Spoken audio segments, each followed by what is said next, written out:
hemos cantado en la canción, hemos venido a este lugar por nuestra propia voluntad, porque queremos buscar a Dios, ¿no? Queremos que Dios nos hable, Dios nos edifique, ¿no?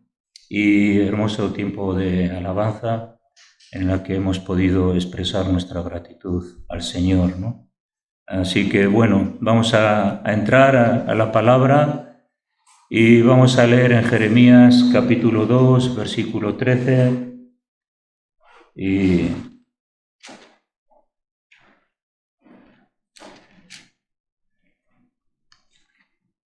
bueno, Jeremías fue un profeta en el que predicó contra Judá, porque Judá era una de las tribus, ¿no? La tribu Judá, que representaba un pueblo amplio, se había desviado de los caminos del Señor y había tomado otros caminos. Jeremías sufrió, ¿no? En su propio mensaje sufrió porque amaba a sus hermanos y sabía que la palabra que tenía de Dios no era una palabra buena para ellos, y él mismo fue un intercesor por su pueblo para que cambiasen su estilo de vida, su forma de vida, ¿no? Y eso nos habla de que Jeremías tenía un corazón tremendo para Dios y sobre todo amaba a su pueblo profundamente. Por eso sufrió tanto y lloró tanto. Se llama el profeta llorón porque realmente lloró, clamó para que Israel se convirtiera. Tuvo muchos enemigos, ¿no? Le metieron en la cárcel, fue aprisionado. Profetas se metían contra él, se burlaban. En fin, fue un profeta que sufrió, ¿no? Sufrió mucho por el hecho de llevar un mensaje que no fue aceptado. Y sin embargo Dios le eligió desde el vientre, ¿no? Entonces cuando Dios le llama a Jeremías, le dice, versículo 1, capítulo 4, vino pues palabra del Señor a mí, diciendo, antes que te formase en el vientre te conocí, y antes que nacieses te santifiqué y te di por profeta a las naciones. Él, con este mensaje abrumador, expresa su temor, su reverencia a Dios y su indignidad, pero él le dice, versículo 8, que yo estoy contigo, no temas, yo estoy contigo para librarte, y serás en mis manos, ¿no? Mis palabras pondré en tu boca, y le dio ánimo para este ministerio. Es curioso que Dios ya le conocía antes de que Jeremías viniese a este mundo. Entendemos que Dios había preparado, ¿no? Ya a Jeremías desde antes de los tiempos. Le había preparado para que en este tiempo daría su mensaje. La Iglesia, depende del tiempo que viva, sigue siendo la Iglesia del Señor y no es ignorante Dios a las situaciones y necesidades que pueda vivir la Iglesia o también que pueda sufrir por causa del Evangelio, ¿no? Así que Jeremías aceptó el llamado de Dios, le costó y aceptó. Entonces dice que Jeremías 2.13, hay muchos mensajes, ¿no? En el libro de Jeremías hacia Israel, ¿no? Dice entonces Jeremías 2.12. Dice, espantaos cielos sobre esto, y horrorizaros, desolaos en gran manera, dijo el Señor, porque dos males ha hecho mi pueblo, que me dejaron a mí fuente de agua viva, y cavaron para sí cisternas rotas que no retienen el agua.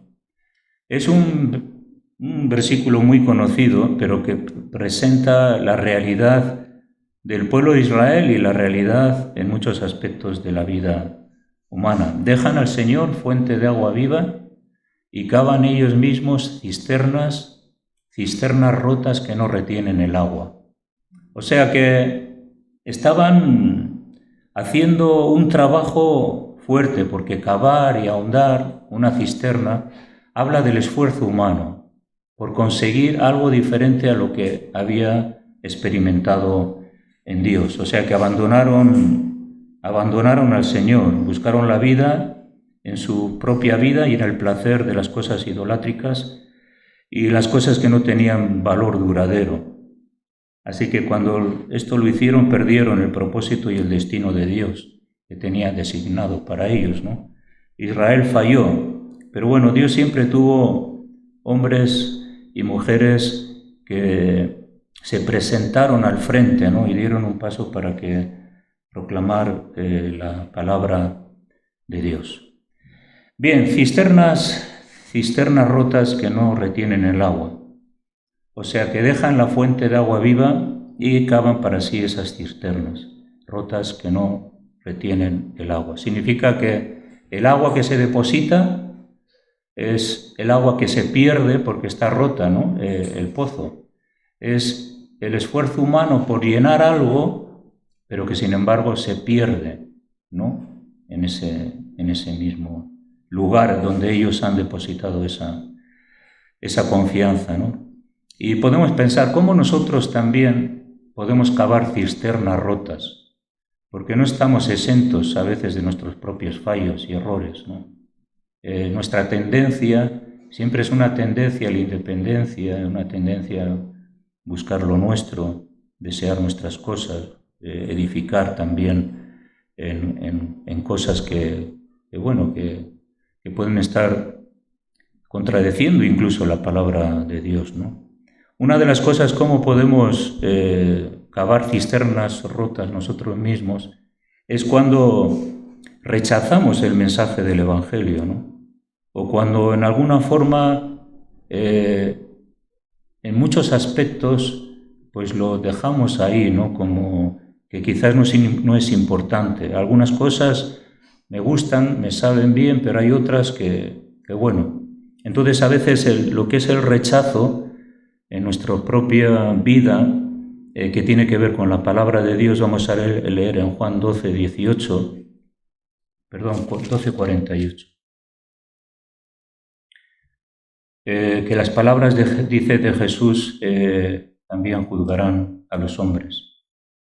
Jesús dice, desde el 46, yo la luz he venido al mundo para que todo aquel que en él cree, que cree en mí, no permanezca en tinieblas. El que oye mis palabras y las guarda, yo no le juzgo porque no he venido a juzgar al mundo, sino a salvar al mundo. El que guarda la palabra de Dios es el que persevera en esa gracia y salva, ¿no?, a la persona, ¿no?, del juicio venidero, ¿no? Ahora, el que le rechaza y no recibe mis palabras, tiene quien le juzgue. La palabra que le he hablado, ella le juzgará en el día postrero. Así que Jeremías constantemente, durante muchos años, estuvo predicando y divulgando el mensaje de Dios y se presentó a un pueblo que constantemente le rechazaba. El rechazo a la palabra de Dios, ¿no?, es algo que produce en nosotros pues cosas negativas. El abandono también, ¿no? Ellos abandonaron el pacto con su Dios y se formaron sus propias leyes y su propia confianza en otras cosas, ¿no? ¿Cómo podemos cavar estas cisternas rotas, ¿no? Pues abandonando al Señor a veces por impedimentos personales. En Mateo 19:22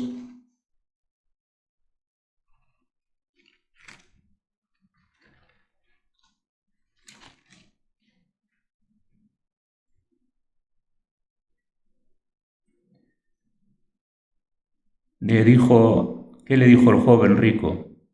Todo esto, él pensaba que era justo, que yo honro a mi padre y a mi madre, no hurto, no adultero, no amo a mi prójimo, ¿no? Él se justificaba delante de Dios porque él quería entrar en la vida eterna, ¿no?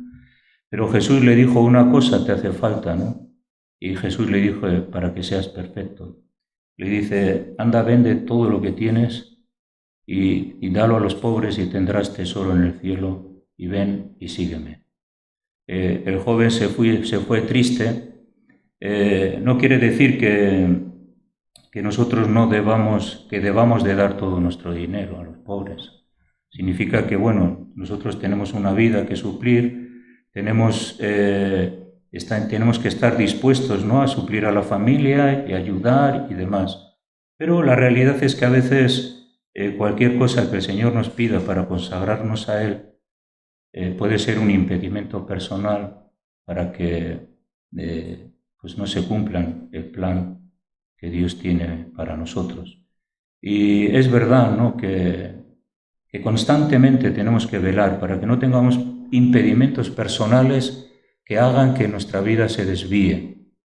Cuando el Señor nos reprende y nos vamos entristecidos como el joven rico, es porque no estamos dispuestos a rendir eso que Dios nos está pidiendo, ¿no?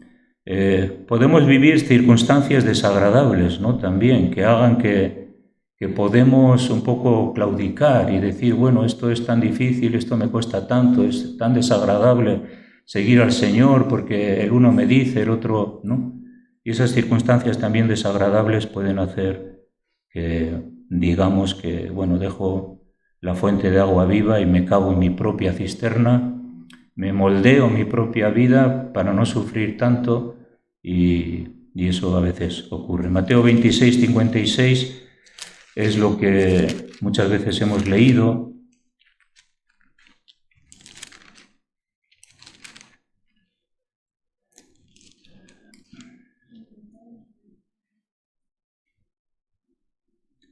Mateo 26, 56. Dice, mas todo esto sucede para que se cumplan las escrituras de los profetas. Entonces todos los discípulos le dejaron y huyeron. Claro, estaba hablando Jesús pues justamente de lo que iba a ocurrir. Aquí Jesús estaba ya preso y los discípulos avecinaban, se veían que van a tener que sufrir con su maestro que le habían seguido hasta el final, ¿no? Pero en ese momento de sufrimiento, de circunstancias desagradables, le dejaron. Y dice que todos le dejaron, todos. Vemos la historia que Pedro le negó 3 veces. A veces le echamos la culpa a Pedro, ¿no? Joder, Pedro, sí. Pero le dejaron todos los discípulos. ¿Por qué? Porque vieron que, la vida de éxito de Jesús, los milagros, el poder, la gloria, parece que se había ya disipado y ahora venía la cruz. Y claro, todos empezaron a huir. En ese momento, ¿no?, esto nos expresa que también nosotros podemos dejar esa fuente de agua viva, podemos cavar nuestra propia cisterna para que podamos tener una vida más controlada por nosotros, ¿no? Y ocurre que a veces esas circunstancias desagradables puede hacer que echemos la toalla, pero si vemos a Jeremías lo que sufrió y lo que padeció por causa de su llamado, nos alienta, porque Dios estaba con él. Y Dios está con nosotros cuando tenemos que sufrir o padecer diferentes circunstancias en la vida. Hay palabras, ¿no?, que también no se quieren oír y nos encontramos con que la palabra de Dios choca a nuestra vida y son palabras que no nos gusta oír porque tiene que ver con nosotros, con nuestras actitudes, con nuestros pensamientos, el enfoque de la vida, mis gustos, mis deseos, mis metas, y no nos gusta oír eso. ¿Por qué? Porque nos incomoda y dejamos la fuente de agua viva y cavamos nuestra propia cisterna, pensando que esa cisterna va a ser mejor que la fuente de agua viva, ¿no? Y sin embargo, vemos que no es así. Tenemos esas falsas confianzas, ¿no?, a veces en nuestra vida.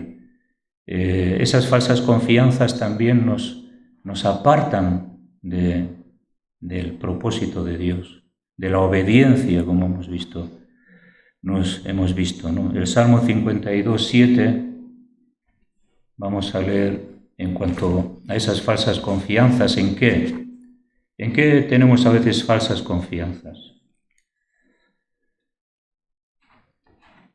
Salmo 52, 7.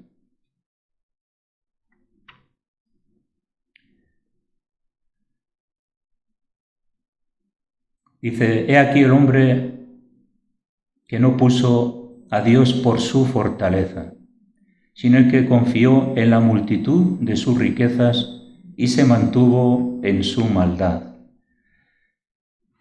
Cuando confiamos en las riquezas o nos mantenemos en nuestra propia maldad, pensando que esa cisterna que tiene que ver con una vida apartada del propósito de Dios nos va a dar esa sed, va a saciar nuestra sed, sin embargo, no es verdad. Y luego sigue, pero yo soy como olivo verde en la casa de Dios, y en la misericordia de Dios confío eternamente y para siempre.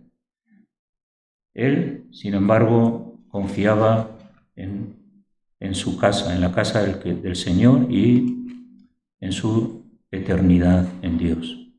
Podemos confiar en el hombre también, ¿no? Podemos poner nuestra confianza en el hombre. Y ahí, aquí el Salmo 146, 3 dice, Salmo 146, 3, dice, no confiéis en los príncipes ni en el Hijo del Hombre, porque no hay en él salvación. Pues sale su aliento y vuelve a la tierra, y en ese mismo día perecen sus pensamientos. Confiar en los príncipes, confiar en el poder del hombre, confiar en el hombre por su posición, por su lugar o por su dinero, dice que en él no hay salvación. A veces podemos tener esas falsas confianzas en personas, falsas confianzas, no personas, pero aspectos que nos pueden dar a veces también esa seguridad que anhelamos. Dice, pues sale su aliento y vuelve a la tierra y en ese mismo día perecen sus pensamientos. Pero luego dice, bienaventurado aquel cuyo ayudador es el Dios de Jacob, cuya esperanza está en el Señor, su Dios, el cual hizo los cielos y la tierra, el mar y todo lo que en ellos hay, que guarda verdad para siempre, que hace justicia a los agraviados, que da pan a los hambrientos. Dios liberta a los cautivos, abre los ojos de los ciegos, levanta a los caídos, ama a los justos, guarda a los extranjeros, al huérfano y a la viuda sostiene, y el camino de los impíos trastorna. Ese es el Dios en el que podemos confiar, el Dios que realmente tiene poder para rescatarnos de nuestras propias circunstancias y situaciones. Así que esas falsas confianzas en el dinero o en el hombre no hacen que nuestra vida vaya mejor. El pueblo al que Jeremías predicó era un pueblo que tenía su confianza en Asiria, porque claro, sabían que venía un ejército y que les iban a cautivar, les iban a llevar en cautiverio. Y tenían su puesto en Asiria y en Egipto y empezaron a hacer pactos con ellos para que juntos podrían librarse de todos los enemigos. Pero sin embargo, Dios siempre dijo a través de los profetas y a través de su palabra que Él se iba a hacer cargo de todos los enemigos, que mientras se mantendrían cercanos a Él. Y eso pues en Jeremías mismo, el Señor le dice, Jeremías 17,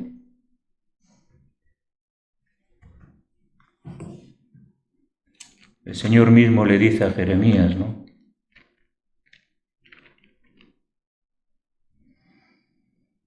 Este libro ha sido fuente de inspiración en mi vida durante todas las veces que lo he leído y lo he estudiado, ¿no?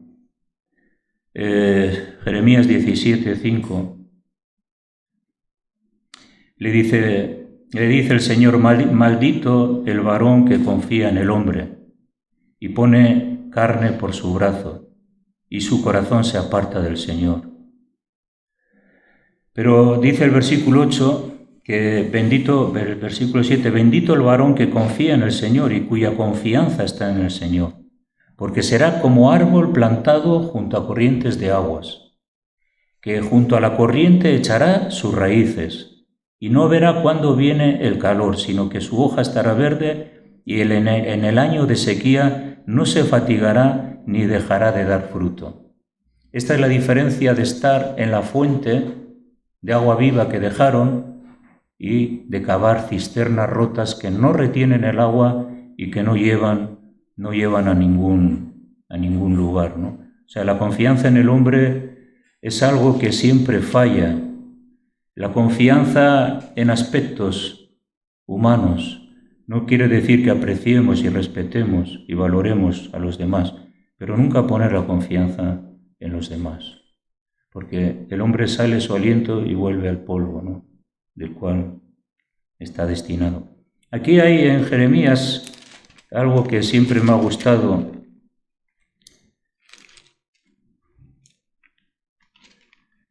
que Jeremías se encontró en un momento en su vida en que necesitó la fortaleza especial de Dios, ¿no? Y dice Jeremías 1, dice 17, tú pues ciñe tus lomos, levántate y háblales todo cuanto te mande. No temas delante de ellos para que no te haga yo quebrantar delante de ellos.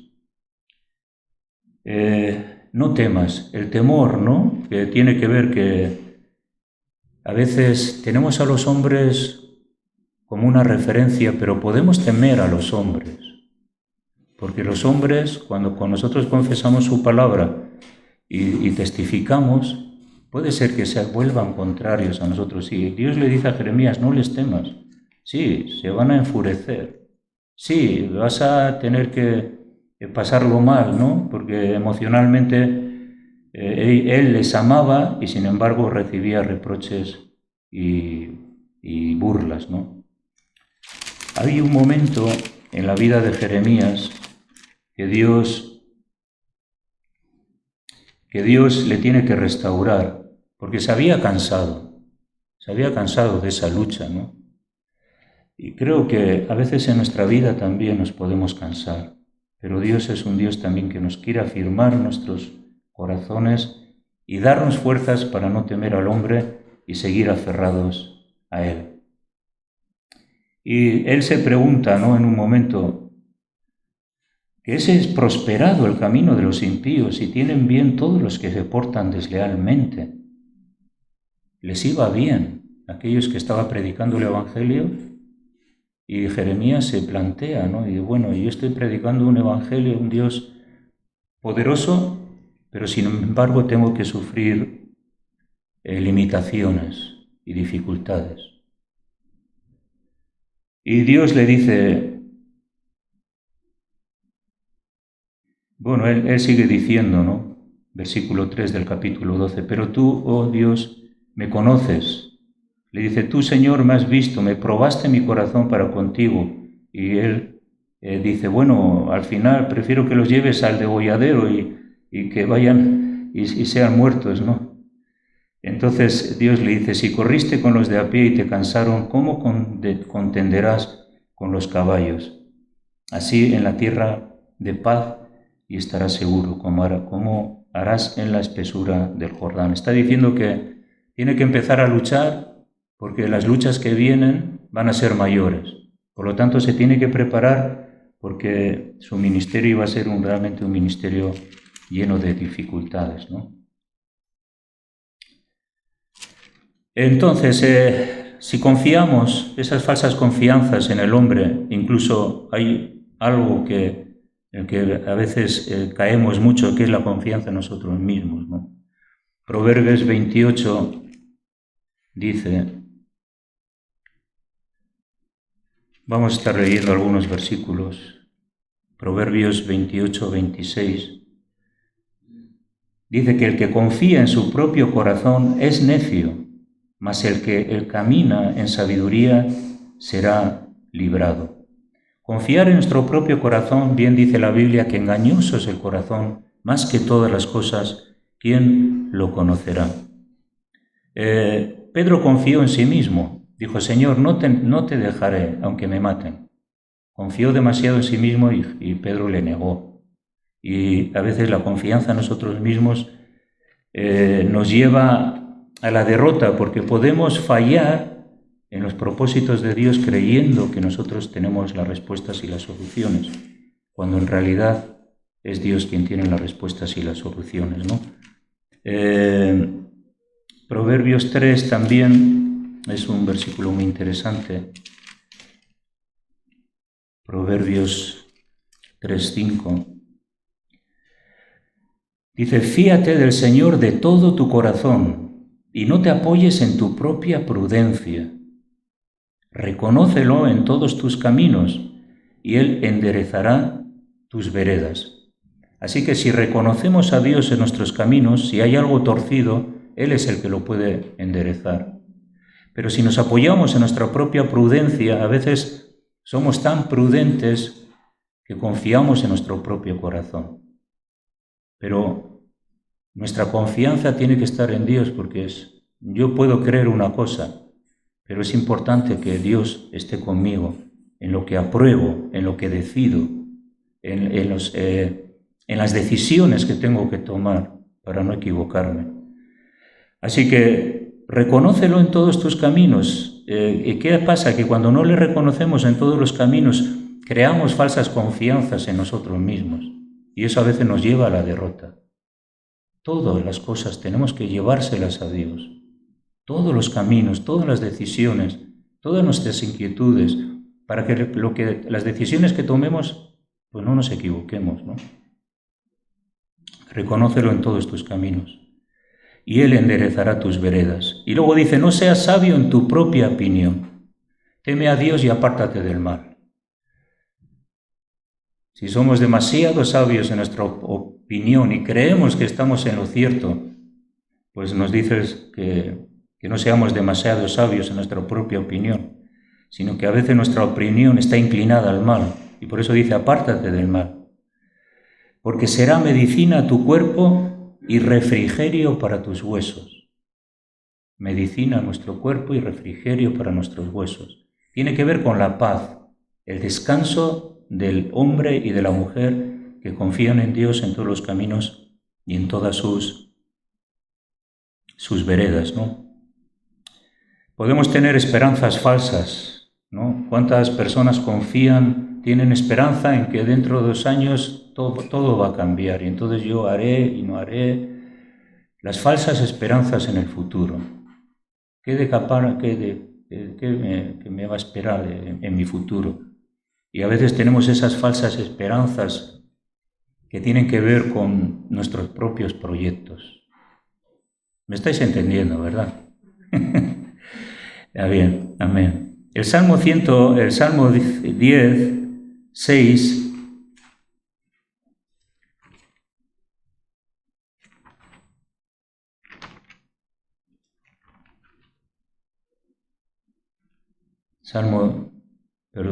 Es Salmo 10, 6.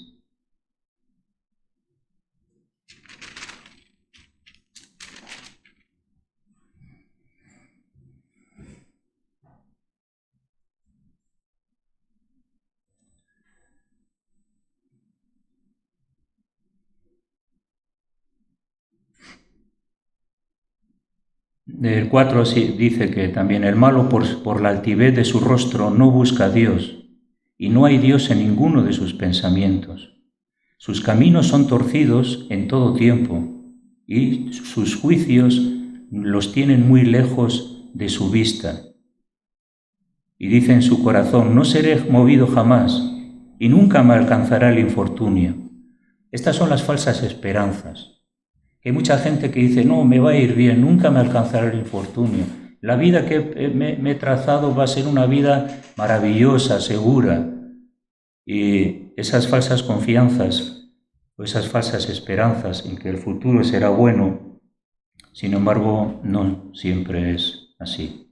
Sobre todo cuando alejamos de nuestra vista a Dios y por nuestra altivez de corazón no le buscamos, sino que proyectamos nuestro propio futuro. Y eso hace que la vida pues, nos va a defraudar mucho. Proverbios 10, 28.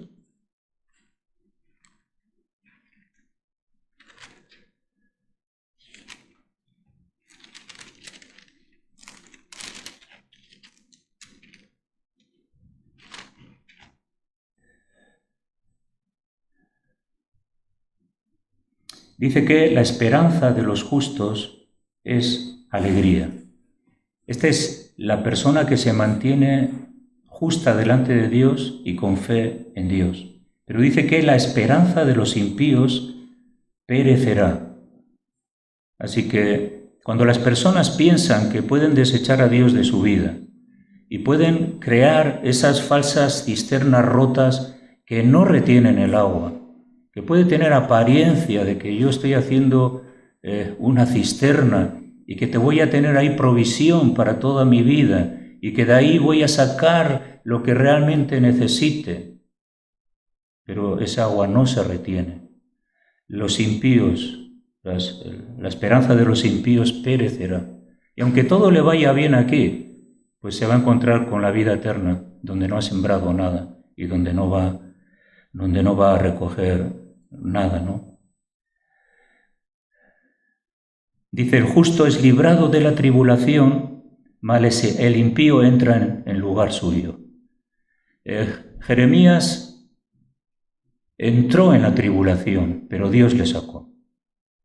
Pero el pueblo al que predicó entró en la tribulación y no salió. Y sufrió tremendamente.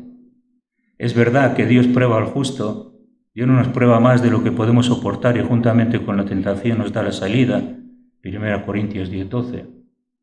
Pero lo cierto es que sí, que podemos entrar en tribulación, que podemos podemos tener cierta incertidumbre, pero sin embargo el Señor nos libra a nosotros de la tribulación. Así que el futuro puede ser un futuro de tribulación, pero sin embargo es un Dios que nos sacará de ella, ¿no?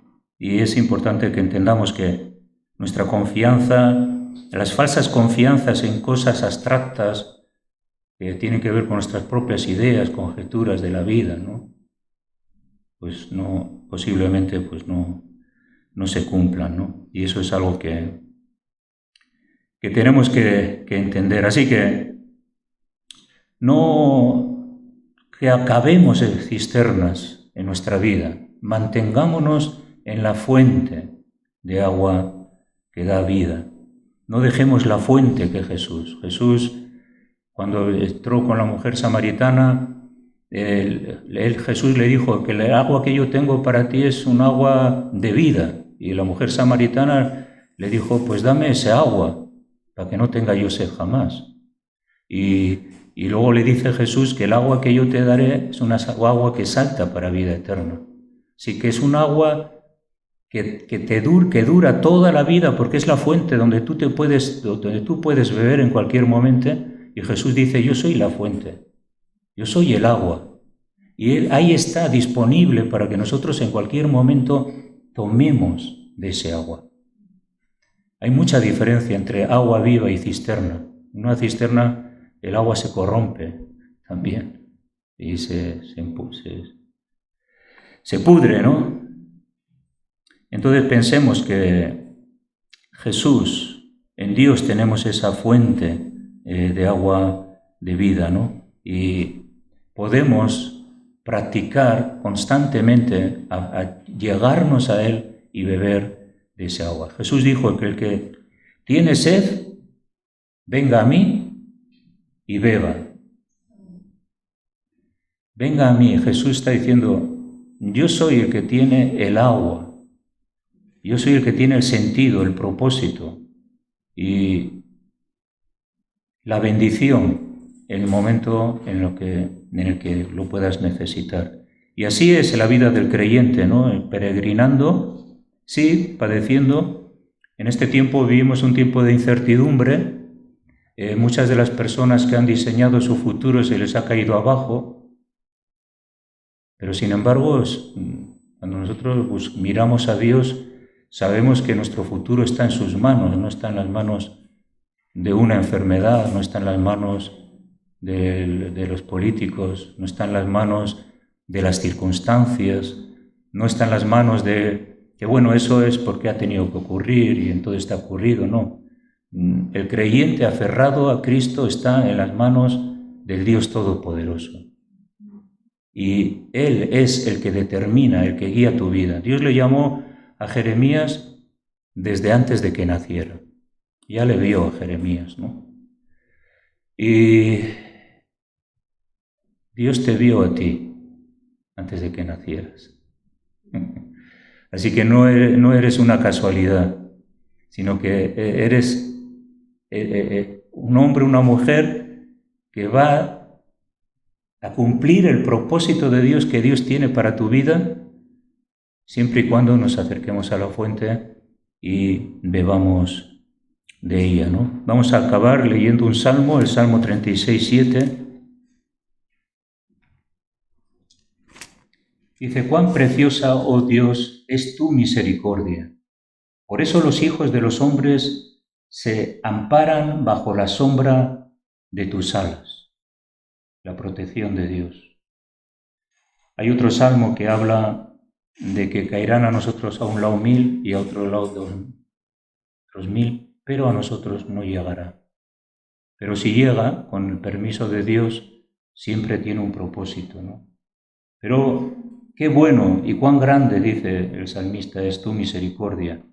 Y qué bueno es aquellos que se amparan bajo la sombra de tus alas. Dice: serán completamente saciados de la grosura de tu casa, y tú los abrevarás del torrente de tus delicias.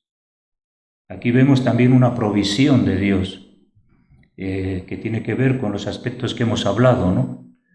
Que no creamos cisternas propias, que nos mantengamos en esa fuente, en ese manantial de vida. Y él luego dice que contigo está el manantial de la vida. ¿Qué es un manantial? Algo, es un torrente de agua, ¿no? Y ese torrente de agua produce vida por donde pasa, ¿no? Así, la presencia de Dios en nuestras vidas produce vida y cambia nuestra sequedad y quita las tristezas y quita el temor, ¿no? Todo lo que realmente el hombre necesita, ¿no?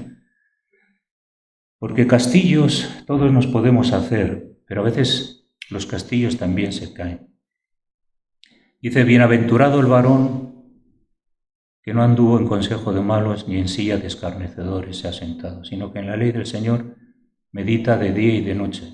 Eso es. Será como árbol plantado junto a corrientes de aguas, que dará su fruto a su tiempo y su hoja no se caerá. Y luego sigue diciendo, salmista: no así los malos, que serán como tizones que los arrebata el viento.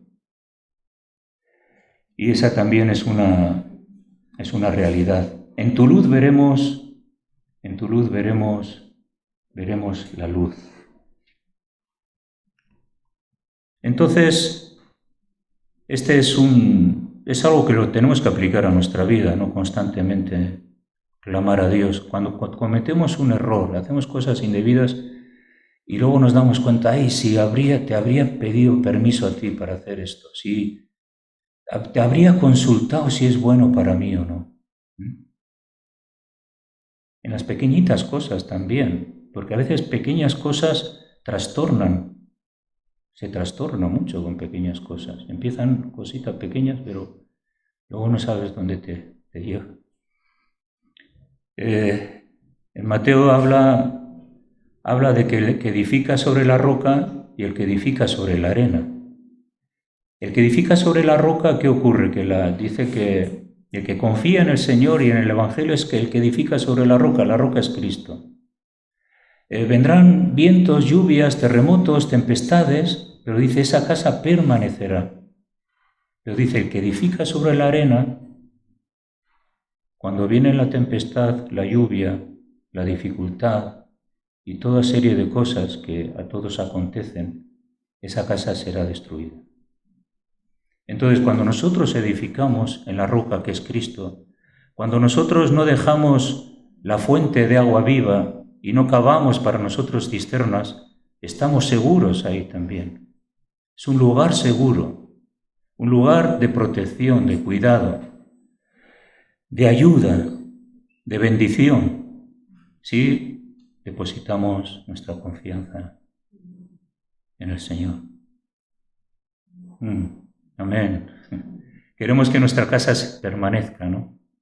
Los constructores, cuando edifican una casa, cavan y ahondan, ¿no? Porque quieren buscar la roca, porque saben que si edifican sobre la tierra, se va a caer.